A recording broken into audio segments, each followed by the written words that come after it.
Assalamualaikum warahmatullahi wabarakatuh.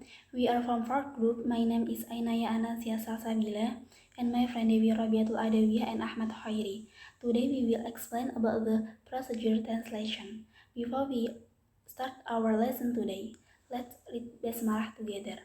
Bismillahirrahmanirrahim. And for the first is the definition of procedure translation.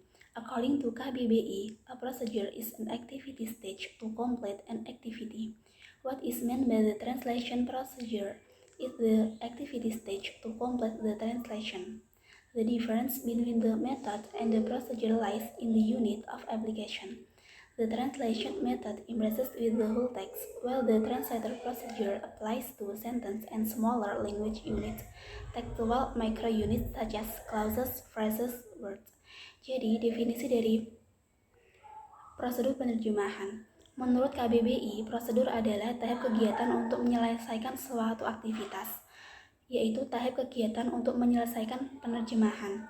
Perbedaan antara metode dan prosedur terletak pada satuan penerapannya. Metode penerjemahan berkenaan dengan keseluruhan teks, sedangkan prosedur penerjemahan berlaku untuk kalimat dan satuan-satuan bahasa yang lebih kecil seperti klausa, frasa, dan kata. And the next is type of translation procedures. The translation procedures are from shifting, nucleus shift or shift in translation, naturalization, context matching, and not matching. Jadi, tipe dari prosedur penerjemahan adalah pergeseran bentuk, pergeseran makna, naturalisasi, pemadanan berkonteks, dan pemadanan bercatatan. And the next is shifting form. Is a transposition procedure that involves changing the grammatical from source language to target language. Jadi yang pertama adalah prosedur penerjemahan pergeseran bentuk. Ialah suatu prosedur penerjemahan yang melibatkan pengubahan bentuk gramatikal dari sumber bahasa ke target bahasa. The next for the first is the change used by the system and language laws. Jadi yang pertama adalah pergeseran bentuk yang disebabkan oleh sistem dan kaidah bahasa. A. Translation of plural pronouns in English into a single noun in Indonesian. Jadi yang A adalah penerjemahan pronomina jamak dalam bahasa Inggris menjadi nomina tunggal dalam bahasa Indonesia. For the example is search language is a pair of shoes. The target language adalah sepasang sepatu. B. Repetition of the adjective in the Indonesian from the adverb describing the subject with plural pronomina in English.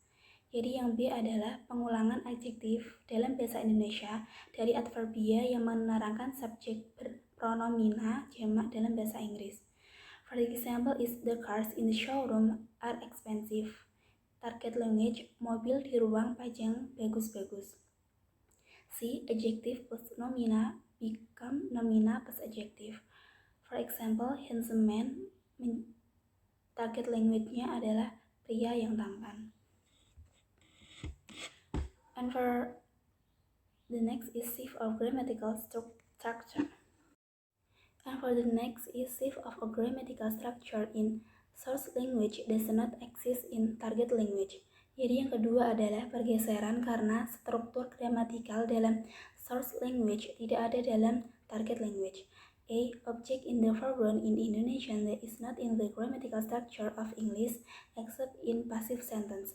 Jadi peletakan objek di latar depan dalam bahasa Indonesia yang tidak ada dalam konsep struktural dalam bahasa Inggris kecuali dalam kalimat pasif. For the example, source language, we must bring the dictionary, and target language, kamus itu harus kita bawa. B. Verb in the foreground in Indonesian which is unusual in the structure of English except in imperative sentence. Yang B adalah peletakan verba di latar depan dalam bahasa Indonesia yang tidak lazim dalam struktur bahasa Inggris kecuali kalimat imperatif. Source language, its system has been legalized. Target language telah disahkan sistemnya.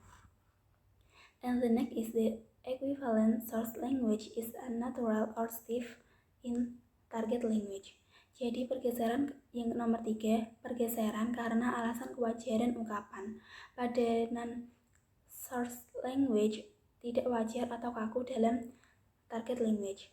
A. The noun or noun phrase in source language become verb in target language. Jadi yang pertama, yang A adalah nomina atau frasa nomina dalam source language menjadi verba dalam target language. Source language to train student for the pursuit of an intellectual life. Target language untuk melatih para siswa mengajar kehidupan intelektualnya. B. The adjective plus nomina or the phrase nomina in source language becomes nomina plus nomina in target language. Source language electrical engineering and the target language teknik listrik atau kelistrikan. C. The participle clause in source language is stated and explicit in target language. C adalah klausa dalam bentuk partisipal dalam source language dinyatakan secara penuh dan eksplisit dalam target language. Source language document signed by the dean is valid. Target language naskah yang ditandatangani oleh dekan itu sahih. For the next is adjective plus nomina becomes nomina plus clause. Source language singing bird. Target language burung yang sedang bernyanyi. E. Shifting word class non-verb. Source language it is a 45 minutes climb the mountain from here. Target language butuh 45 menit untuk mendaki gunung itu dari sini. Then verb adjective. Source language they are hostile one another. Target language mereka saling bermusuhan atau memusuhi satu sama lain. And the next is shifting units such as word interphrases and phrases become clauses that we often encounter in translating those words. The word become a phrase. Jadi nomor 4 adalah pergeseran unit, misalnya kata menjadi frasa, frasa menjadi klausa yang sering kita jumpai dalam penerjemahan kata-kata lepas. Kata menjadi frasa. Source language proficient, target language sangat mahir melakukan sesuatu. Phrases become, frasa menjadi klausa. Source language, the man with black jacket is Mr. Smith. Target language, laki-laki yang memakai jaket hitam itu Tuan Smith. Okay, for the next material will present by Mbak Dewi. Okay, I will explain about shifting meaning. The shift in meaning of modulation is divided into two, namely modulation mandatory and free modulation. Pergeseran makna dibagi menjadi dua, yakni modulasi wajib dan modulasi bebas. The first modulation is mandatory if a SL word or phrase has no equivalent in TL, so it needs to be raised. Modulasi wajib dilakukan apabila suatu kata atau frasa tidak ada padanannya. A. The active structure in SL becomes passive in TL and vice versa. Struktur aktif dalam VSA menjadi pasif dalam VSA dan sebaliknya. The first, infinitive of purpose in English. Infinitive of purpose dalam bahasa Inggris. Contohnya, the problem is hard to solve. Masalah itu sulit atau sukar untuk dipecahkan. The passive mole contraction in Indonesian becomes a contraction active in English. Example, laporan itu akan saya sampaikan besok pagi. I will submit the report tomorrow morning. Saya akan menyampaikannya besok. B. The word which has a special form in SL is translated into a word general nuances in TL. Kata yang bernuansa khusus dalam PSU diterjemahkan menjadi kata yang bernuansa umum dalam PSA. Example, society. Terjemahnya masyarakat atau hubungan sosial. 2. Free modulation is the translation procedure in carried out because non-linguistic reasons. Modulasi bebas adalah penerjemahan yang dilakukan karena alasan non-linguistic. For example, to meaning clarification, to create a connection of meaning in TL, to look for things that feel natural in TL, and so on. Misalnya, untuk memperjelas makna, menimbulkan pergalian arti dalam PSA, mencari padanan yang dirasa alami, dan sebagainya. States explicitly in TL what is implied in SL. Menyatakan secara tersurat. Contohnya environmental degradation, penurunan mutu lingkungan. B. Prepositional phrase resulting in PSA causation in PSU becomes a cause clause. Example, we all suffer from the consequences of environmental degradation. Kita semua menderita karena adanya penurunan mutu lingkungan.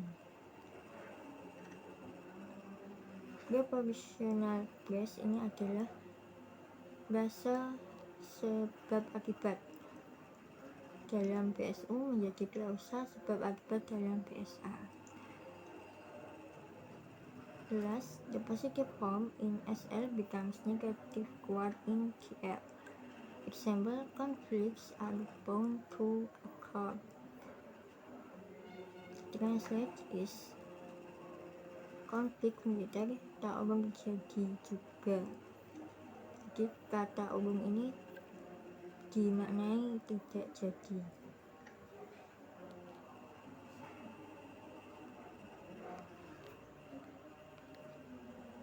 Assalamualaikum warahmatullahi wabarakatuh. My name is Ahmad Hoiri.